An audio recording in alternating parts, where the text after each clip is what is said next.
তা এটা সবার জন্য। অন্য আয়াতে আল্লাহ তাআলা বলছেন ইন হুয়া ইল্লা যিকরা লিল আলামিন।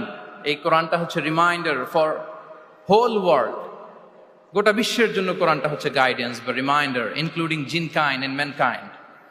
যদি প্রথম আয়াতে আল্লাহ বলেছিলেন বুশরা লিল মুসলিমিন, কিন্তু এই আয়াতে আমরা দেখলাম যে এটা হচ্ছে যিকরা লিল আলামিন, গোটা বিশ্বের জন্য এটা রিমাইন্ডার, ম্যানকাইন্ডের জন্য রিমাইন্ডার, জিনকাইন্ডের জন্য রিমাইন্ডার।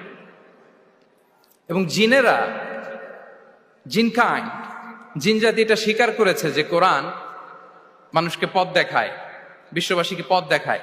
তারা যখন তায়েফে বিষ্ণু ইসা ইসলামের কণ্ঠে সর্বপ্রথম তারা কোরআনিক রিসাইটেশন তারা শুনলো, তারা যেটা বলেছিল আল্লাহ তাআলা সরাসরি কোট করেছেন কোরআনে, সেটা তারা বলেছিল ইন্না সামি'না কুরআনান আজাবা ইয়াহদি ইলা রুশদি ফাআমান্না বিহি, indeed we have heard an amazing Quran